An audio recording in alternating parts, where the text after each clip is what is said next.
Suicide is a permanent solution to a temporary problem. A comment coming from a man who in the end ended up committing suicide himself. What drove Robin Williams over the edge? Joining us on our broadcast tonight is Dr. Amit Sen, one of India's best-known clinical psychiatrists. With us also on this broadcast is Nasser Abdullah, well-known theatre person and actor. To Dr. Amit Sen, first, here's a man who understands he has a problem and yet is depressive. What from all that is emerged in the public domain do you believe, Dr. Sen, drove someone like Robin Williams to death? Of course, to get into the details of his life would be a humongous exercise, but I think that people with bipolar disorder often go through very difficult phases in life for very different reasons. So they could go into depressive phases. They can also burn bridges and get very socially isolated and alienated because of the mood swings that they often have through the course of their life. And to top it all, a lot of the times when they have these mood swings, they get into drugs and alcohol misuse, which actually makes it much worse. So what particularly would have caused him to take this sort of extreme step, particularly when he himself has said things like reach out when you're depressed, etc., is going to remain a mystery unless somebody really investigates it. It could, so typically speaking, when people go through depressive phases, some few things might contribute to it. One is utter hopelessness, no doubt, yeah, and usually there's a sense of loss or shame or embarrassment that a person goes through, and that could be very subjective. Nobody else might feel it, but that person might actually be in the depth of despair. Joining us also on this broadcast at this time is well-known film director, producer Mahesh Bhatt. Mr. Bhatt is somebody who studies human emotions and the interplay between being an actor out on the big stage, entertaining people in the real world, but being depressed in the real world, in your own real world. What do you think drove someone like Robin Williams over the edge, and why is it that so many actors and well-known theatre personalities and comedians seem to be bipolar patients? Well, now, barely hear you because I just got on from the aircraft, and if I can understand, if you're talking about the tragic of an entertainer whom the world loved and whom the world danced to, and he made the world laugh. Now, I personally feel that there is something called a suicide epidemic which is raging through the world. The danger that man has is not from his human being but from himself. Now, there is a suicide dream, and now it is not unique to the entertainment space. And I have seen innumerable cases in the film industry of people succumbing to what's called depression, which at times people can reign for some time through medication. But ultimately it seems to devour you, like all illnesses, finally get you. So there is a biological disorder which seems to get reign for some time, but finally it gets you. You can only postpone the evil day. So I think what we need to wake up to is the suicide epidemic which is raging through the world, and the danger to man is not from his fellow human being but for himself. Also, Mr. Bhatt, why is it that so many people who are in the arc-light themselves, who are entertainers in the real world, seem to be depressed in the real world? There seems to be a higher incidence. Is it only because these cases are more in the public domain, or do you believe that there is some sort of a linkage? How do you assess this? Well, it is a known fact that the more darker your soul, the more funnier you seem to be on the surface. I think in a way, people in our space believe that the attempt to turn everything into a joke, to feign to be a god and to laugh at yourself, is an attempt of the individual to medicate himself in some way. And I feel many times you have discovered the dark side of a so-called comic character in your midst, and they reveal their dark side when they are. Okay, I'm going to leave it over there, Mr. Mahesh Bhatt, for joining us straight from the airport. Thank you, Dr. Amit Sen. Why is it that so many comedians and actors whose job it is to entertain suffer from bipolar disorder? So, to an extent, I actually agree with Mr. Bhatt that it is a disorder which is seen in all domains of life. But it's, bipolar disorder is a very perplexing disorder because at one end you have a lot of suffering, but you also have phases where people feel very creative, people feel jubilant, people feel very happy, and you had the news clip saying that Robin Williams himself would go off medication to be able to get to that space where he could feel that, that frivolous, joyful, mirthy nature that he had within, right? And that is indeed a part of the bipolar disorder. Research has shown that people with bipolar disorder have much greater creativity than the ordinary people. They have actually compared different populations, and what they found is that successful artists of all kinds, musicians, visual artists, actors, actresses, etc., the kind of creativity they have, and if you actually test the bipolar disorder people with the same tools, you find that the creativity is of the same level, even if they are not in the profession. Very dangerous for these reports to emerge that Robin Williams actually went off medication to get into the zone. Now, at one level you can say he's pushing the edge, he's trying to do the best that he can, so he gets into the groove to be able to do his best when he's out on the stage. But at the other, it's very, very dangerous for somebody who's a patient of bipolar disorder to be off medication. How do you see this interplay between the cinematic world and between entertainers in the real space and people who are depressed in their private lives? Are you talking to me? Yes, Nasser, I am. Okay, yeah, I have to congratulate you firstly, Rahul, that you picked out the right guy. I come from a family which actually has a fair amount of its members who have a bipolar problem, and I have seen it in a couple of my uncles and a couple of my cousins, etc. And well, what I wanted to say was that this is an area where especially actors who have to perform, they are under pressure to always look like they're in control, they're very good, etc. And when there's an addiction to drugs or alcohol, it actually happens to compound the problem and makes it much worse if they go over the top, which is why they go into addiction, etc., etc., and then they come back, they're able to hold on. So it's a very dicey area. Identifying the problem is very difficult.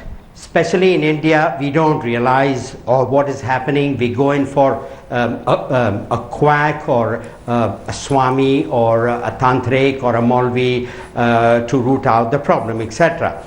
But it's a very difficult area. I have seen it. I even think I'm the victim of it too, because I undergo the mood swings and all, but I haven't had it actually checked up. Nobody wants it to be checked up. They deal with it by ingesting drugs or alcohol or other forms of, whatever, and then it really compounds the problem. That's a big problem. Stay with me, Nasser. I'm also joined at this time from Dubai by Mr. Anupam Kher, who's just stepped out of an appearance to participate on center stage. We really appreciate that, Mr. Kher.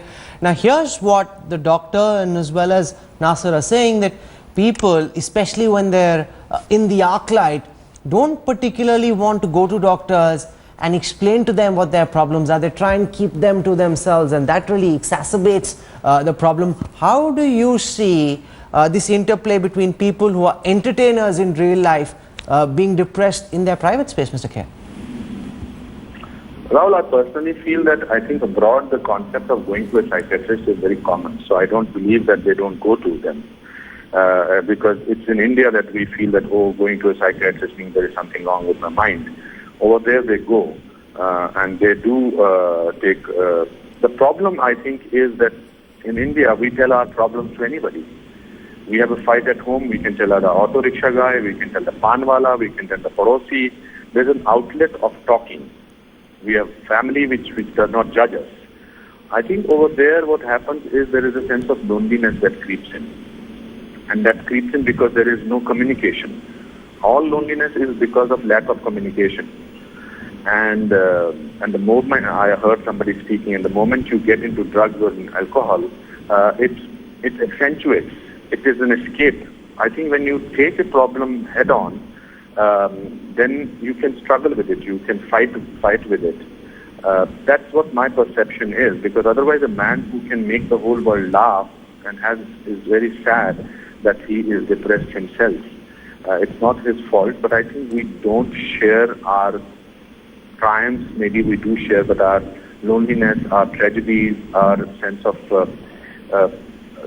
feeling small or sense of feeling lonely, we do not really share, and that brings a certain amount of. So, if I have a problem, is this problems around you in Bollywood? Do you think that people actually make the effort of getting diagnosed, getting treated, or are they trying to internally deal with the problem? As you said, that at least in India there is a fear that if you go to a psychiatrist, people will look down upon you.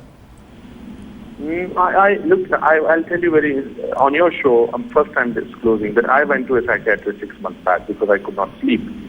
I was almost feeling that I'm an insomniac. So some doctor said, why don't you meet this guy? And it really changed my perspective about life.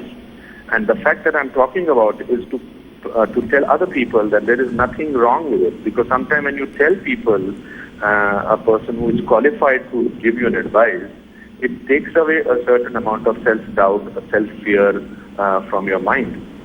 I'm sure there are other people also go, but it's not a taboo. The problem in India is it becomes a taboo. So that's why I think I feel brave enough to sort of admit over here that 6 months back I did go to a psychiatrist, and I do meet him once in a while, not because there is something wrong with me, I'm the happiest person on earth, but there are certain issues which you sort of think that, okay, if I'm feeling like this, let me talk about it. My grandfather used to also say another thing, that when you grow up, you become lonelier because you understand life, you understand other people's point of view. So this thing comes with the growing up, but in India we have young students committing suicide, people, it's the pressure of the society, there is so much of competition, they're made to make you feel that somebody is doing better than you, somebody is much better looking, whether these are black and white creams or something like that, it's looks or it's studies or it's clothes or anything. So that gets a sense of inferiority, and that makes it, it compounds to a situation where you feel that, oh my God, life is not worth it. For being so candid on our broadcast and so public in your admission, and for joining us from Dubai tonight, thank you very much, Anupam Kher. Now, here's Anupam Kher saying that I went to a psychiatrist. The reality in India is that even though it's changing ever so slightly, the moment somebody says he's going to a psychiatrist, others around him in his peer group will look upon that person and say he seems to be cuckoo, pagal ho gaya, that's why he's going to a brain doctor. So brain disorders are not properly understood. No. How many cases of bipolar disorder do you think are diagnosed? How many people are roaming around in the outer world undiagnosed? We don't have any research study to say exactly what, but I would suspect that more than half, or probably 75% of them are still undiagnosed. There is a huge stigma in our country still, and despite some sections of society in metropolises like Delhi or Mumbai who will approach a psychiatrist easily, and it is indeed very courageous for Mr. Kher to reveal his own consultations. It is a rare thing, no doubt, still. So it's a last resort, really. So even when we deal with young people, children, adolescents, young adults, it's a last resort. When nothing else works, and then Nasa, they come to a that's a big problem. Yeah. The fact that there is a huge taboo. Mr. Anupam Kher was candid enough, brave enough to admit that he went to a psychiatrist. Most people would not like to admit publicly that they went to a psychiatrist, and forget admitting publicly, they'd be so concerned that others might find out that they would not even go consult with the psychiatrist. And as Dr. Sen says, there's a possibility that 75% of the people who have bipolar disorder and suffer from manic highs and lows are actually undiagnosed. Bipolar disorder, if I can add also. Sorry. Nasa. Yeah, go ahead. Sorry, what I actually want to know, things are actually changing. There are a lot of people going to visit, Nasir, go on.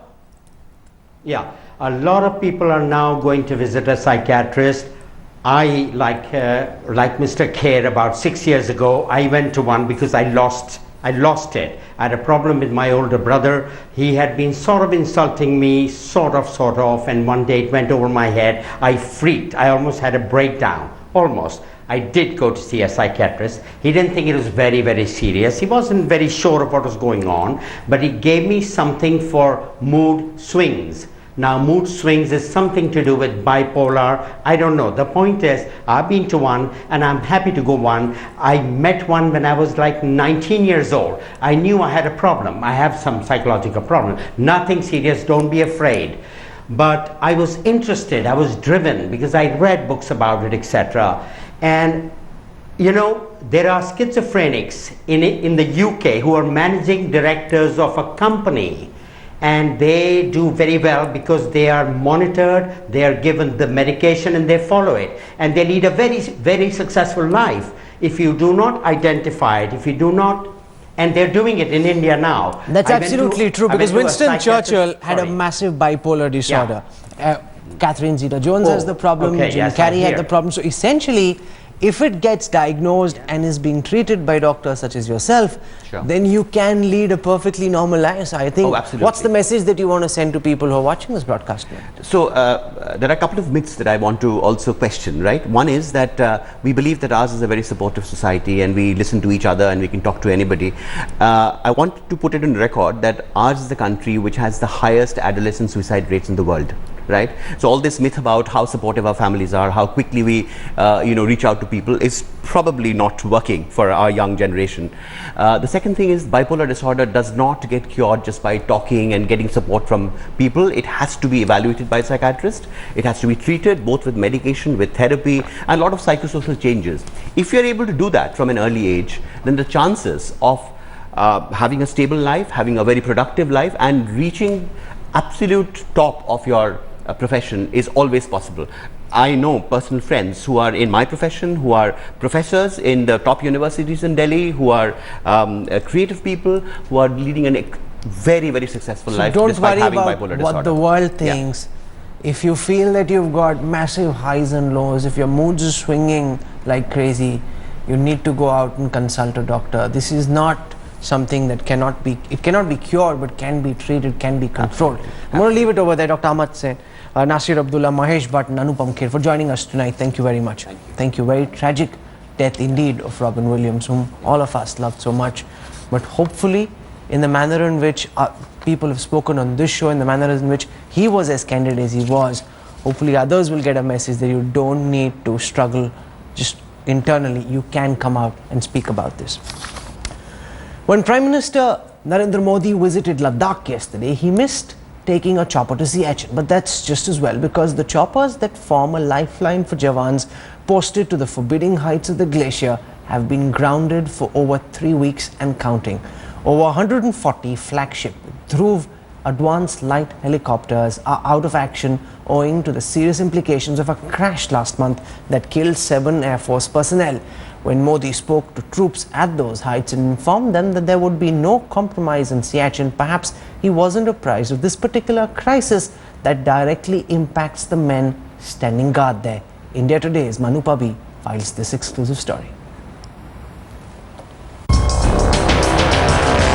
The pride of India's in-house aircraft making capability and the lifeline of our troops deployed in the world's most hostile and highest battlefield, the Saldoro Ridge and the Siachen Glacier, is grounded. The Indian military's entire fleet of 140 Dhruv advanced light helicopters has been grounded for 3 weeks and counting, putting massive pressure on the Army and Air Force, who depend majorly on these choppers to supply Indian Jawans. Ever since the crash of an Indian Air Force Dhruv chopper in Uttar Pradesh on July the 25th that killed 7 personnel, a safety stand down has kept the chopper out of action across the military, including in the Navy and Coast Guard. What is most unnerving is that the chopper that went down was back from maintenance just 3 days before the crash and happened in good weather. In fact, in the past 1 year, 2 Dhruvs have crashed in Siachen. One in August 2013 and the second in March this year. The grounded Dhruv fleet amplifies an already festering crisis for the Indian Army and Air Force helicopter units, mandated with keeping forward areas in Ladakh stocked throughout the year. The government still hasn't replaced the rickety old Cheetah and Chetak helicopters still deployed at high altitude. A deal for new generation light helicopters has remained stuck for over 2 years without a formal purchase decision. And now the Dhruv, meant to take the burden off the Cheetah, is out of action. Sources say the Dhruv helicopter could be back in the air only after a thorough safety check, which could take at least a week more. Until then, our isolated troops will be just a little further away. With India Today's Manupa B in Delhi, Bureau Report, Headlines Today. The purchase of new helicopters for the Air Force and the Army has been delayed beyond measure.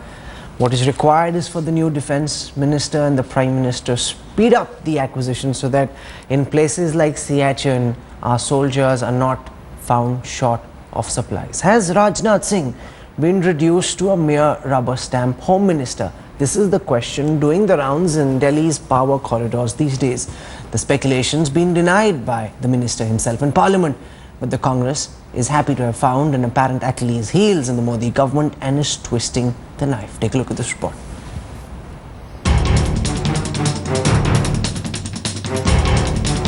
If senior Home Ministry sources are to be believed, the central government, with lakhs of employees and a cabinet full of ministers, is now turning into a one-man show. The latest victim, Home Minister Rajnath Singh, who was first denied his choice of personal secretary and now whose powers of appointing senior bureaucrats has allegedly been usurped by Modi. Sources tell Headlines Today that Rajnath now merely signs on the dotted line after Prime Minister Narendra Modi has approved an appointment, making him no more than a rubber stamp. Not only this, the appointment proposals prominently say the approval of the Home Minister will be obtained ex post facto in the Appointments Committee, meaning Rajnath's approval will be retrospective. In fact, the entire appointments procedure has been changed. Earlier, the proposal would move from the Cabinet Secretary to the Home Ministry for approval and then to the Department of Personnel and Training for implementation. Now, it first goes to the Prime Minister's office and then to the DOPT and Home Ministry for an endorsement of the Prime Minister. और ये सत्ता का पूर्ण केंद्रीयकरण है और जो cabinet system है उसकी अवहेलना और अपमान दोनों है. The move, while truncating the Home Minister and the Administrative Minister's powers, has given more leeway to the Cabinet Secretary, himself an IAS officer, in the appointment of top babus. A step reportedly causing heartburn in political circles. Bureau Report, Headlines Today. The powers of the Home Minister clearly being curtailed regardless of whether or not he's willing to admit it in public. That's all we have time for on Centre Stage tonight. We look forward to seeing you at 9:30 p.m. tomorrow evening with another power-packed edition of Centre Stage. Till then, from all of us here on the Centre Stage team, thank you and goodbye.